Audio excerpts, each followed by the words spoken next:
اعوذ باللہ من الشیطان الرجیم بسم اللہ الرحمن الرحیم السلام علیکم رحمۃ اللہ وبرکاتہ۔ جیسے کہ کل سورہ بقرہ میں ہم نے پڑھا تھا کہ ارشاد ربانی ہو رہا تھا کہ اے ایمان والو، تم پہ فرض کیا گیا ہے قصاص مقتولوں میں، آزاد کے بدلے آزاد، غلام کے بدلے غلام، عورت کے بدلے عورت، اور پھر جس کو معاف کر دیا جائے اس کے بھائی کی طرف سے تو کچھ مطلوبہ مطالبات یعنی کہ کرنا بھلے طریقے سے، ادا کرنا اس کو خوبی کے ساتھ، اور یہ تخفیف ہے تمہارے رب کی طرف سے، مہربانی ہے۔ پھر جو اگر زیادتی کرے گا اس فیصلے کے بعد تو اس کے لیے دردناک عذاب ہے۔ تو آگے ارشاد ربانی ہے وَلَكُمْ فِي قِصَاصِ حَيَوَاتِ الْأُولِي الْأَلْبَابِ لَعَلَّكُمْ تَتَّقُونَ، اور تمہارے واسطے قصاص میں جانوں کا بڑا بچاؤ ہے، اے عقل مند لوگو، امید ہے تم پرہیز رکھو گے۔ اس آیت میں رب العزت فرما رہے ہیں کہ اے عقل مند لوگوں، قصاص میں زندگی ہے تمہاری تاکہ تم بچ سکو، کیونکہ قصاص کے قانون میں تمہاری جانوں کا بڑا بچاؤ ہے، اور امید کرتے ہیں کہ تم لوگ ایسے قانون امن کی خلاف ورزی سے پرہیز رکھو گے۔ شریعت کی اصطلاح میں قتل کرنے، زخم لگانے کی سزا کو جس میں مساوات کی رعایت کی گئی ہو اسے قصاص کہا جاتا ہے۔ آگے ارشاد ربانی ہے کتب علیکم اذا حضر احدکم الموت ان ترک خیر وصیۃ للوالدین اقربین بالمعروف حقا علی المتقین۔ فرض کیا گیا تم پر جب حاضر ہو کسی کے پاس تم میں سے موت،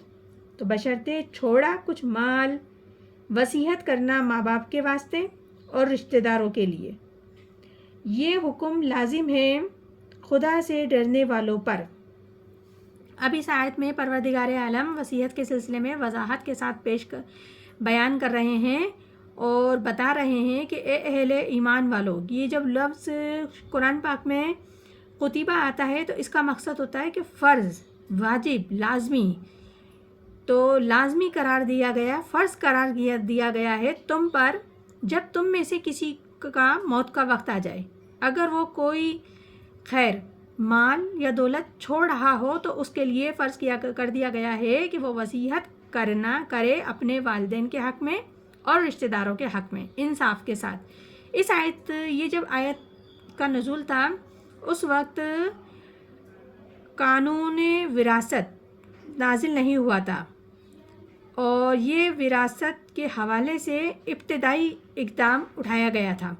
اس وقت کے حالات اور ماحول میں یہ ہوتا تھا کہ جو مر گیا اس کی تمام مال دولت جو کچھ بھی اس نے چھوڑا ہے اس کے بڑے بیٹے کو مل جاتا تھا، اور وہی اس کا مالک ہوتا تھا۔ چھوٹے بیٹے یا بیٹیاں یا بیوی یا کوئی اور کسی کو کچھ نہیں ملتا تھا، سارا کا سارا حقدار صرف بڑا بیٹا ہوتا تھا، جو کہ ہندوؤں میں آج بھی یہ دستور ہے، اسی ٹائپ کے قانون چلتا ہے۔ تو اس آیات میں یہ ابتدائی حکم آیا وراثت کے حوالے سے کہ آپ اپنی والدین اور اپنے رشتہ داروں کے لیے کچھ مخصوص کر دو، لکھ دو، وصیت کر دو۔ تو اب یہ آیت منسوخ ہو گئی، پھر آگے چل کے یہ منسوخ ہو گئی آیت، کیونکہ سورہ نساء میں پورا قانون وراثت آ گیا، یعنی کہ قانون وراثت آ گیا، تو اب یہ آیت منسوخ میں شمار ہوتی ہے۔ البتہ حضور اکرم صلی اللہ علیہ وآلہ وسلم نے اس آیات کے ایک حصے کو برقرار رکھا، وہ یہ کہ مرنے والا 1/3 وصیت کر سکتا ہے اپنی مرضی سے جس کو چاہے اس کے لیے، اور یہ حکم سنت میں شمار ہوتا ہے، اور یہ وصیت وارث کے لیے نہیں ہوتی، کیونکہ اس کا تو پہلے ہی حصہ موجود ہوتا ہے، تو یہ وصیت غیر وارث کے لیے ہوتی ہے کہ وہ کسی دینی ادارے کو دینا چاہے تو دے سکتا ہے، کسی یتیم، مسکین، غریب، بیوہ، کوئی حاجت مند، کسی کو بھی اپنی مرضی سے صرف 1/3 حصہ وصیت کر سکتا ہے، اس سے زیادہ نہیں کر سکتا۔ اور یہ اللہ کا تقوی رکھنے والوں پر واجب ہے اور حق ہے، فرض ہے کہ وہ وصیت کرے اپنے والدین اور رشتہ داروں کے لیے، اور جو باقی ورثہ ہیں وہ ان کو مل جائے گا، جو بھی اس نے مال یا جو کچھ بھی چھوڑا ہے تو وہ ان لوگوں کو مل جائے گا۔ اب جو اللہ تعالیٰ نے قانون بتایا ہے اس کے مطابق